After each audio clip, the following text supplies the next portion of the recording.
is great to be in Bakersfield. And thank you to the Republican women and all the recall volunteers for putting this on. I haven't met the owner yet, but the owner of this place for letting us hold the event here. This is pretty cool. I'll have to come back here during the NFL playoffs next year. Seems like a good place to watch sports. So, by the way, anyone here signed the recall? Any by chance? Yeah? Oh, I got to give a shout out to the head of my fan club over here. Is Marissa. She's my favorite Twitter follower. It's always posting terrific replies to my tweets. And, you're what, 19, Marissa? But you could have fooled me because they're always extremely insightful. And she's here from Orange County, right? So thanks for being here. Who here has gathered signatures, by the way, for the recall and actually turned some in? Incredible. Thank you so much for your heroic efforts. I mean, you are making history one signature at a time. I truly believe this is the greatest citizens movement in California history. And I do want to thank one other person who is not with us, although his likeness is with us. He's a constituent of mine, actually. I represent a district a little east of Sacramento, which includes parts of Sacramento, Placer, and El Dorado counties, and includes Fair Oaks, where this guy lives. So he's my constituent. I'm his assemblyman. I don't think I got his vote last year. I'd be a little concerned if I did. But I do want to thank Gavin. And you might be wondering why. After all, he's ruining many of our lives. He's ruining our state. He's brought California's long-term decline into this total free fall over the last year. Why am I thinking it? Well, I think there's one reason. And that is he has demonstrated so clearly for everyone to see exactly what is wrong with California. You know, he's put blaring neon lights on the state capitol and said, this here is the source of all of our problems. Right? He's taken every perversity of our state's politics and put it on steroids during what I believe to be the single worst response to COVID-19 in the United States, if not the larger Western world, for that matter. I think it was Jerry Brown's former press secretary who put it best. Do we remember Jerry Brown? Yeah. It's like, we thought he was bad, right? We thought Jerry was bad. But little did we know what was coming. I think it was Jerry Brown's former press secretary who put it best. He said, when history called, Newsom flopped. When history called, Newsom flopped. Jerry Brown's press secretary. But he's actually done more than flop. I mean, this hasn't just been a failure of leadership. If it were just a failure of leadership, maybe the recall wouldn't have gotten the momentum it has. What this has been is an abuse of the public trust. We have witnessed an abuse of the public trust unlike anything we've ever seen. This governor has taken extraordinary emergency powers and has abused them for personal political gain. He's taken all of our sacrifice, so much sacrifice, our shared sacrifice, and he has cashed it in for self-promotion. And that is the first of 8 adjectives I use to describe our governor and his worst in the nation COVID response. 8 adjectives, each its own chapter. You could probably think of some other adjectives. It might be popping into your head right now. What was that? Yeah, a couple. There's a lot. But I limit myself to 8. Took some restraint in this one. So number 1 is self-promotional. Does anyone here doubt that Gavin Newsom used the arrival of the novel coronavirus on our shores to launch his presidential campaign? Yeah. Anyone doubt that? I mean, think back to March. Well, it's March again, but think back to last March. Hard to believe. Remember his press conferences at the beginning? They were must-see TV, weren't they? Or at least he thought they were. You know, they'd be breathlessly advertised on social media in all caps. Tune in! Coronavirus briefing today at noon. His press releases would tease a major announcement coming, which would turn out to be like a new stay-at-home order. Yeah. Newsom hit the daytime talk show circuit. He was on Ellen DeGeneres. He was on The View twice. He hit the late-night talk show circuit. He was on Jimmy Kimmel. He was on The Daily Show. He was on Seth Meyers. He told Seth Meyers, and this is a quote, "I'm trying to save 40 million Californians." Thank you, our savior. He was trying to, quote, build that sizzle, in the words of one veteran political consultant. And he was clearly reveling in it. But there was one thing that was bothering Newsom. There was one thing that was rankling him. And that is that there was another governor across the country who was getting a lot more attention. I mean, Cuomo's press conferences got carried live on CNN. He just won an Emmy for them. You can believe that. For his COVID press conferences. Now, Cuomo's in a bit of hot water himself these days, if you've been following the news. I don't think he'd be the first Emmy winner convicted of a felony, incidentally. And these days, Cuomo and Newsom are competing over who can be removed from office first. But back in the beginning, Newsom was desperately competing to get a share of the national spotlight from Cuomo. And it wasn't working, but he kept coming up with these big splashy announcements, these gambits, to try to get some of the spotlight that would go nowhere, or sometimes he just totally made things up. My hometown paper, the Sacramento Bee, they had endorsed Newsom for governor, but they gave him a nickname, Governor Gaslight. Governor Gaslight. And it all culminated with one of the biggest scandals in our state's history, where Newsom went behind the back of the legislature and secretly gave a $1 billion contract for masks.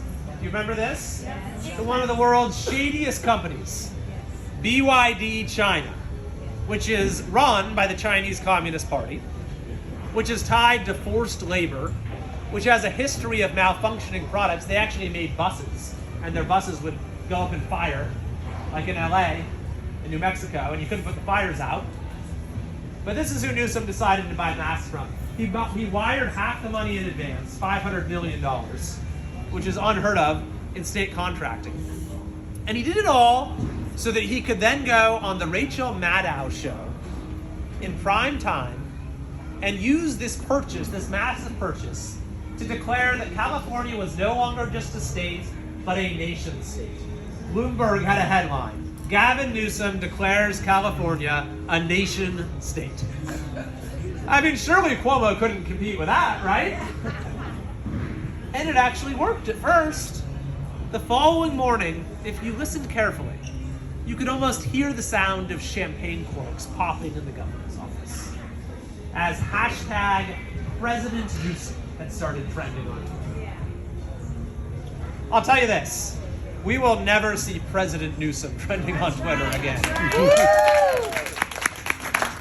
Matter of fact, thanks to all of your efforts, we're going to be seeing hashtag former Governor Newsom by the end of the day. It'll be a beautiful day. So that's adjective number one. That's number one. Is self-promotional. Number two is lawless. Lawless. On April 1st, Gavin Newsom held a press conference, and this was not an April Fool's Day joke. He celebrated the coronavirus as an opportunity. It was an opportunity, he said, for a new progressive era. You remember hearing this? An opportunity, he said, to, quote, reshape the way we do business and how we govern. That's how Gavin Newsom was thinking about COVID-19 3 weeks into the state of emergency. And what that meant in the ensuing months was he took our civic institutions, our cherished American institutions, separation of powers, the rule of law, checks and balances, representative democracy, the Constitution itself, and put them all through a paper shredder. Newsom fashioned himself in the mold of an ancient Roman dictator, declaring on several occasions that a state of emergency, quote, centralizes all of the state's powers in his hands. That is what James Madison, the father of our Constitution, defined as, quote, the very definition of tyranny. Newsom has changed over 400 California laws by fiat, unilaterally. He has remade life in California one pen stroke at a time. That is something our system of government has never contemplated. And specifically, it's something our Constitution does not allow, which is why James Gallagher and I took Gavin Newsom to court, and it's why we won, because dictatorships aren't allowed in this country. And I'll tell you this, I do think that at the end of the day, the strength of our civic institutions will win out, which is what this recall is all about. Newsom has tried to say with his one-man rule that his voice is the only one that matters. And this recall is all of us saying, no, our voices still matter. This is still a government of, by, and for the people. So that's number 2, is lawless. The third adjective to describe Newsom's worst in the nation COVID response is the one I actually put on the cover: corrupt. America's most corrupt governor. You probably could have used any of the other 7 adjectives there too. Or you could have made it like one of those Mad Libs. You ever remember doing those? You just have a blank spot for the word. It's America's most blank governor. Just throw in whatever word you want. But I chose corrupt for the title because I feel like that defines Gavin Newsom more than anything else. Is he is willing to sell his powers to the highest bidder. And when he claims those powers are absolute, that's a really big problem.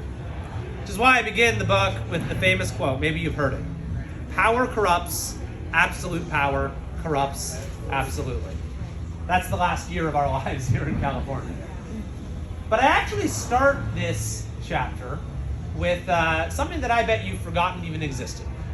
It's the California Economic Recovery Commission. It was disbanded in December because, mission accomplished, economy's doing great. But it was this group of luminaries, 80 members that Newsom assembled in April. Big, splashy announcement. People like Janet Yellen were on it. She's now Biden's Treasury Secretary. Bob Iger, the president of Disney, was on it before he resigned in protest. Anyone remember, and you can't answer, Marissa, can anyone remember who he appointed to head this commission, who was in charge of it? I think that Marissa and one other person are the only people that have gotten this answer right. Because so many things have happened, we've all forgotten, but I bet you're going to remember when I say it. It was Tom Steyer. Does that ring a bell? The vanity presidential candidate with the plaid ties? Yeah. Billionaire? I don't have anything against plaid ties, by the way. But that was his trademark. But I do have some things against Tom Steyer. He is actually the single largest contributor to Democrats in United States history. He's given over $250 million, and that was before he spent $75 million on his need to impeach campaign. This is who Gavin Newsom put in charge of our economic recovery. So he's willing to sell his powers to the highest bidder. And who is truly the highest bidder in California politics is not actually the likes of Tom Steyer. It's not billionaires. It's the massive union conglomerates. They're the folks, they're the organizations that really run California politics. And in particular, the California Teachers Association is Newsom's biggest campaign funder. He rode their largesse into office, and he has richly rewarded them before and especially during COVID by perpetrating what I believe to be the greatest government crime of the 21st century, at least in the nominally democratic world, and that is these school closures, which have lasted longer here in California than anywhere else, and they've done incalculable harm to millions of kids. And Newsom did it because his biggest campaign funder told him to. I mean, if that doesn't make you America's most corrupt governor, I don't know what does. But I will tell you one thing that makes me optimistic. And there was someone with the Let Them Play movement. Who was it that had your son? Maybe she left. But in any case, I've been very worried this whole time about many of the consequences that this is all going to have for our young people. But in particular, I've been worried, and maybe you have as well, that they'll just come to think this is the way things are supposed to be, right? That they'll come to have almost a tolerance for authoritarianism. But I'm seeing just the opposite. I'm seeing many young people come to appreciate the evils of authoritarianism. And I cite the Let Them Play movement to get youth sports restarted as an example, where it's many of the young student athletes themselves who are speaking up, who are the most powerful voices. So I think that actually what's happened in this last year is inspiring a lot of our young people to get involved and to stand up. And I think they can be part of this new spark of liberty and self-government that this recall movement is all about. So that's number 3, is corrupt. Number 4 is unscientific. Unscientific. Anyone follow Gavin Newsom on Twitter by chance? I'm going to read you just a few Gavin Newsom tweets. And by the way, when I raise my voice, that's when Newsom is using all caps. Gavin loves the all caps treatment. So on April 14th, Governor Newsom tweets, "When it comes to reopening, science, not politics, must be California's guide." A couple weeks later, he tweeted, "The West Coast is and will continue to be guided by science." On May 4th, California is led by data and science. June 24th, this isn't about politics, it's about science.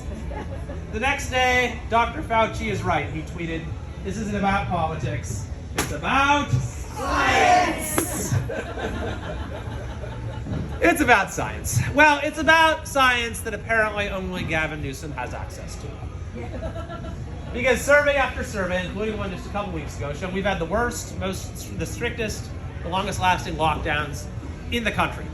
51 out of 51 when you include Washington, D.C. At this very moment, we are the only state in the country where, well, you can't eat inside a restaurant, where you can't go to a museum, where you can't go to a gym and work out, where you can't hold a public event like a wedding or a birthday party or a charity function.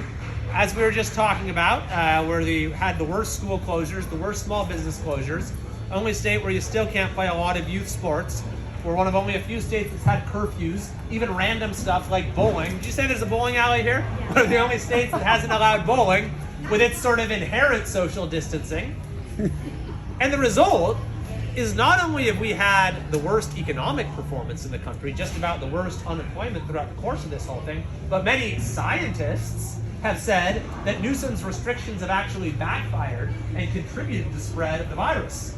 So with Gavin Newsom, the cure hasn't just been worse than the disease, it's made the disease worse. I think Nate Silver summed it up best. I don't know if you've heard of this guy, Nate Silver. He runs the 538 website. Many consider him sort of the high priest of data science and data analysis. Silver referred to the, quote, irrational and not very science-driven regime of COVID policies in California. Unscientific. Adjective number 5 is incompetent. Incompetent. Now, the poster child for government failure has long been the DMV. How's the DMV here in Bakersfield? Oh. Not so great? Not. Well, there's a new poster child for government failure, and it's Gavin Newsom's EDD. I mean, let's just take a moment to trace this from start to finish. So you have millions of people who lose their jobs on Gavin Newsom's orders. As taxpayers, they are entitled to modest unemployment checks. Because of Gavin Newsom's incompetence, they don't get those checks. Sometimes for months, sometimes never. Many people struggle to put food on the table. And yet all the while, there is one group of people who are getting their checks very quickly. No problem, no questions asked, they're flying out the door. And who's that? Prisoners. There may be a few right answers, but prisoners is the one I was going for. Hardened criminals who aren't entitled to them, who are easily able to outwit Gavin Newsom's EDD, which allowed the single largest fraud of taxpayer dollars in California history, ignoring warnings from the federal government, ignoring the common sense practices of almost every other state, a fraud that is now estimated to reach $31 billion. 31 billion, that's a B, 31 billion, which we'll be paying taxes to make up for. And you're thinking, what a waste, what a colossal waste. But if only it were just a waste, that'd be a lot better. This money isn't vanishing into thin air. After all, it's going to criminals. And they're doing the sort of things with it that criminals do. Like district attorneys are reporting that street gangs are using those funds to buy weapons to terrorize our communities. That is the price of Gavin Newsom's incompetence. I'll give you a sort of footnote to this chapter, which happened after I wrote this. So I don't know if you've been tuning in to Joe Biden's, well, I bet you haven't, to Joe Biden's weekly video addresses. You know, this is something presidents have done. They do their weekly video address. He did his first one a few weeks ago on a Saturday. And he decided to have a guest on the show, or on his, his address, to talk to her on the phone for his first video. of all people, he picks one of my constituents in Roseville. She had gotten in touch with President Biden because she lost her job due to Gavin Newsom's lockdowns. And she told Biden how she then was not able to get her unemployment check because of Gavin Newsom's incompetence. And the kicker is, she then turned to her local assemblyman, me, and we were able to help her get her check. So Joe Biden's first weekly address as president was about me cleaning up Gavin Newsom's mess. I think that's a pretty good sign. So that's number 5, is incompetent. Number 6 is partisan. Gavin Newsom is the most partisan governor in the United States. He spends his time trolling United States senators like Mitch McConnell and Lindsey Graham. In 2019, he tweeted insults at Mitch McConnell 27 times. And many more times this last year. In one tweet, he compared him to a jellyfish. This is our governor. He took this to perverse levels, though, during COVID. My favorite example is Governor Newsom released this chart that supposedly ranked red and blue states according to their COVID cases. And what do you know? All the blue states have the fewest cases, and all the red states have the most cases. Oh, those terrible Republicans. It was totally spurious.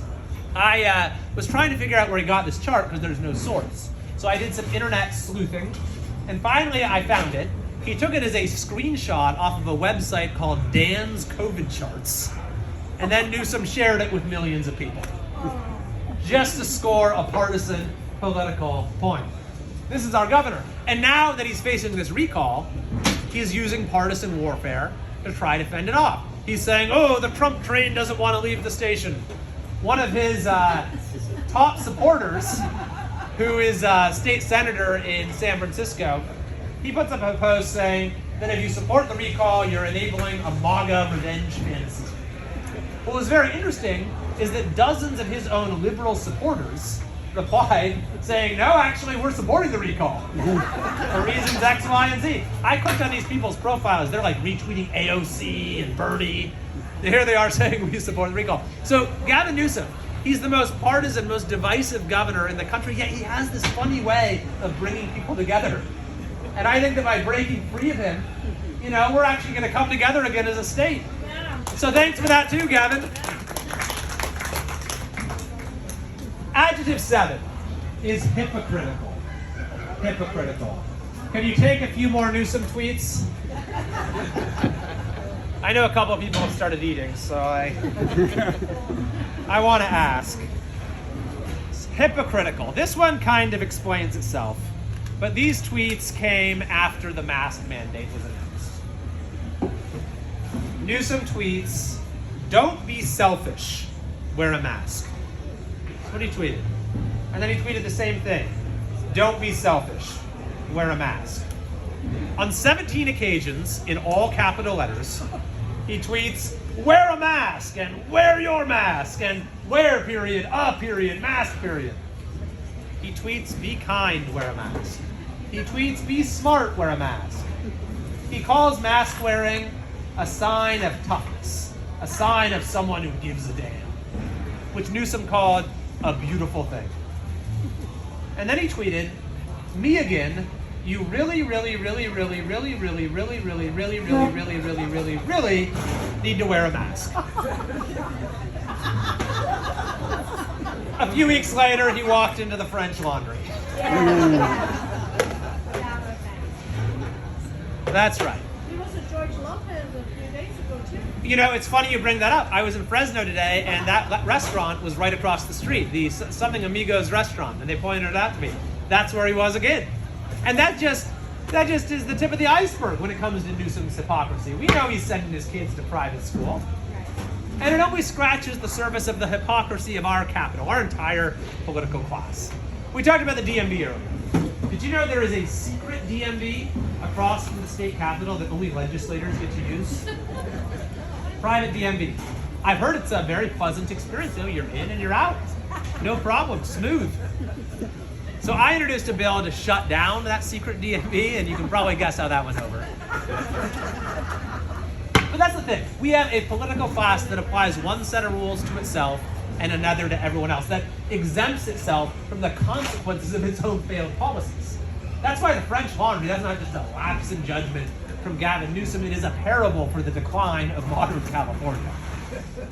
So that's number 7, hypocritical. And the 8th and final, not final, but the final one in the book that I use to describe Gavin Newsom is neglectful.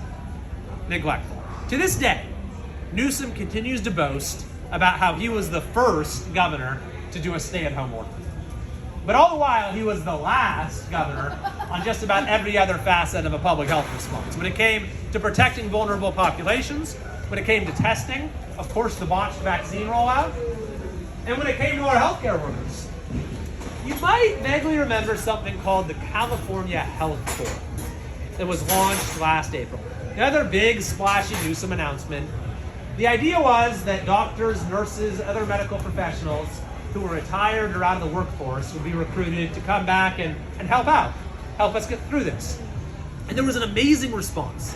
94,000 Californians signed up and said, we want to help California get through this crisis.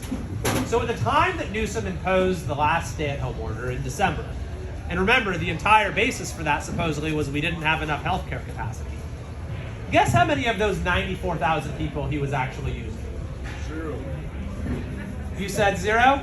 0? Well, let's give the guy some credit. It was 21. Pretty close. Yeah, it was like 99.9997 were not being used as he shut down the state because of insufficient healthcare capacity. And because of all this, because of this neglect, we had the worst lockdowns, and yet we had headlines not that long ago, like in the San Francisco Chronicle, that said California has the nation's biggest COVID surge, by a wide margin. It's what we've gotten used to as Californians as we pay the highest taxes, yet drive over the deepest potholes. Yeah. Right? We sacrifice the most and get the least in return. And this state's problems were boiling over before COVID. We've had the worst homeless by far.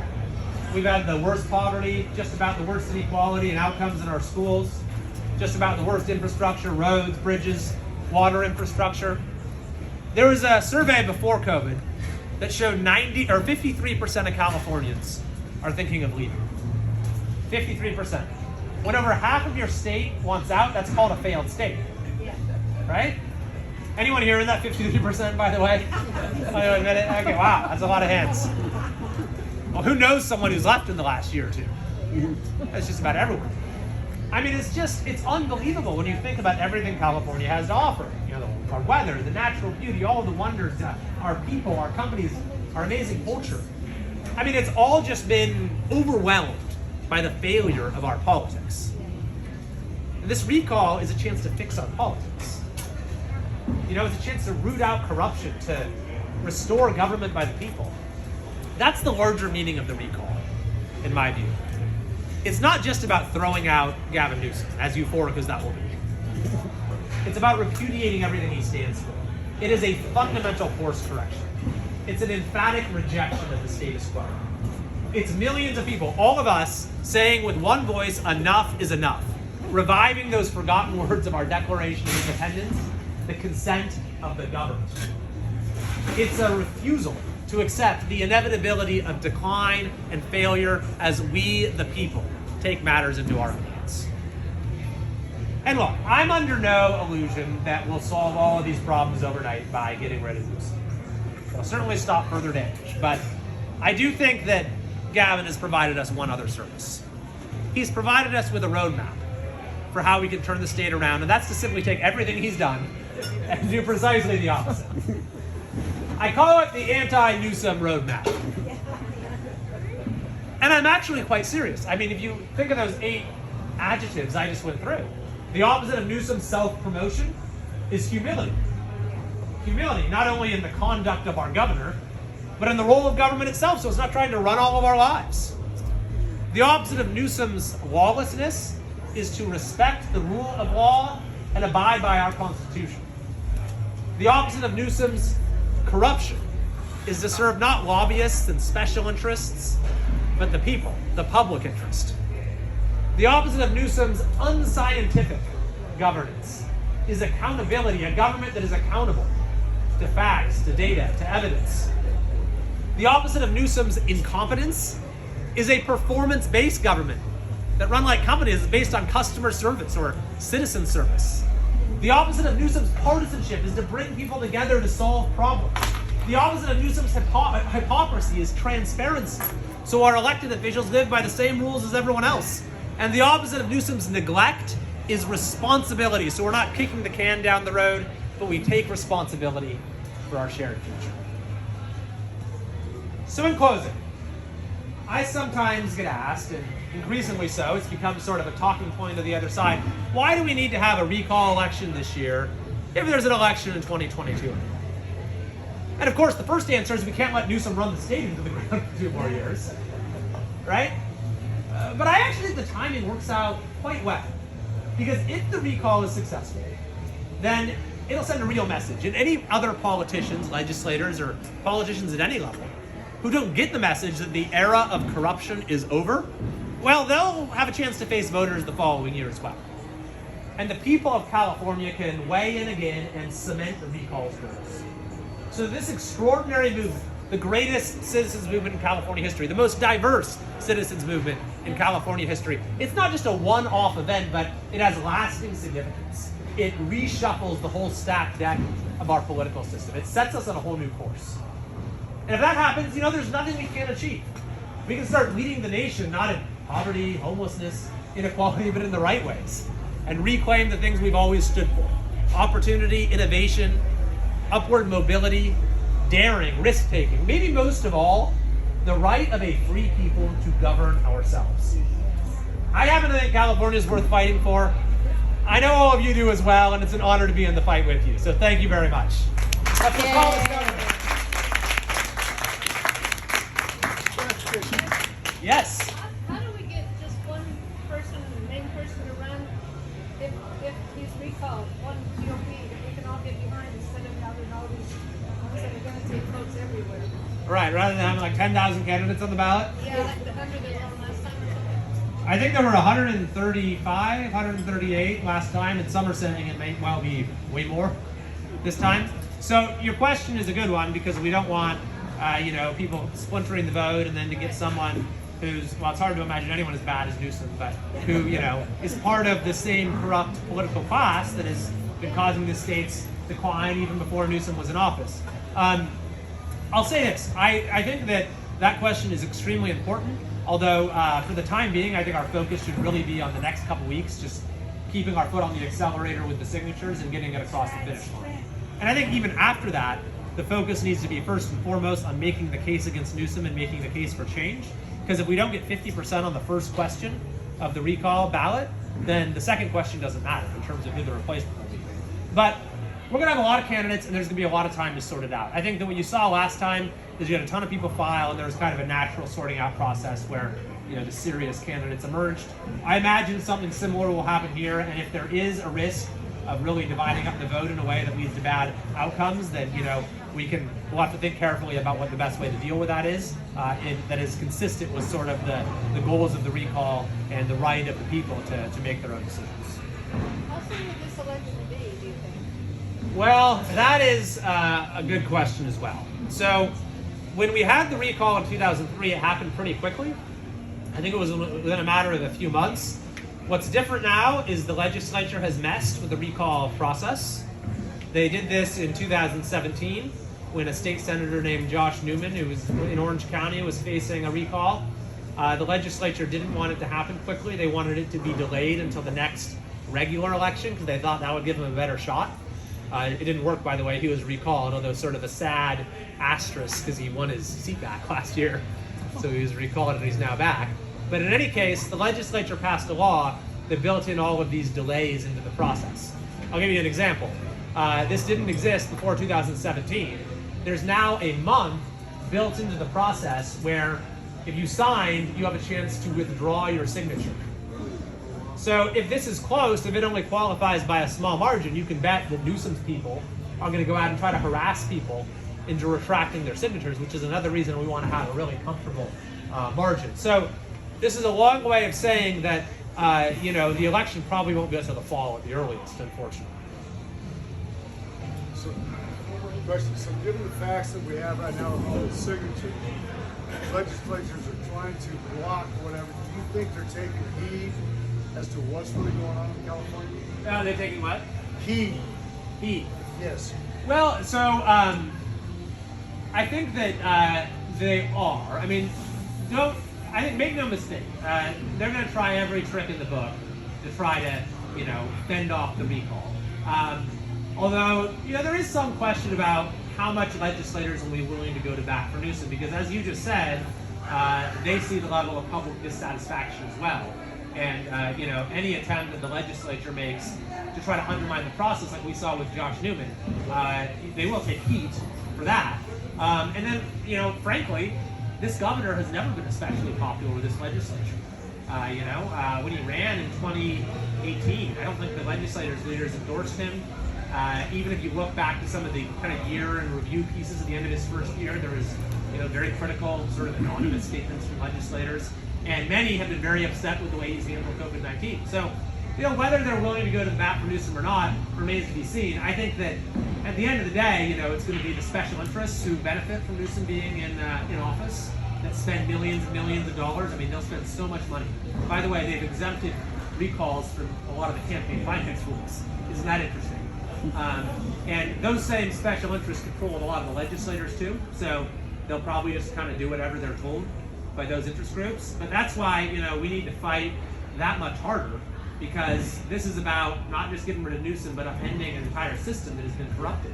And so you can bet that there will be, every attempt made by those who benefit from the current system to protect their position. Yeah.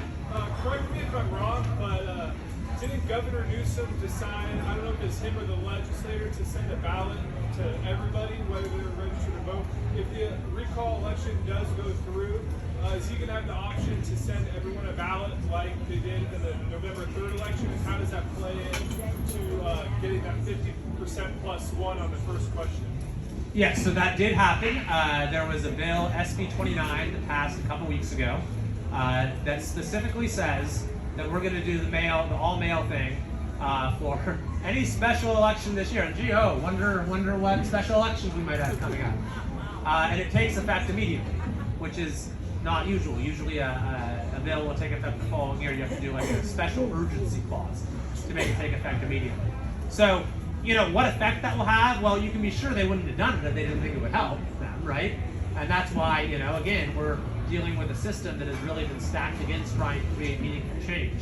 But I think that's, again, a reason we just need to fight that much harder to make sure that, and honestly, there might be people who weren't planning on voting who get a ballot and say, I hate what Newsom's done, I'm going to vote against him. So in some cases, it might backfire. But I know that, it's just all the more reason why we need to be as focused as we can. And the good news is we have a citizen, an army of citizen volunteers unlike we've ever had, who have made this recall happen, who have gathered almost 1.9 million signatures right now. And I know that many of the folks who are here and who have been part of this are going to be working hard as well through the recall election to get the word out and make sure that people vote and that we have the 50+% to get it over the line. Yes. Oh, sorry. First, I just want to say thank you for all that you're doing.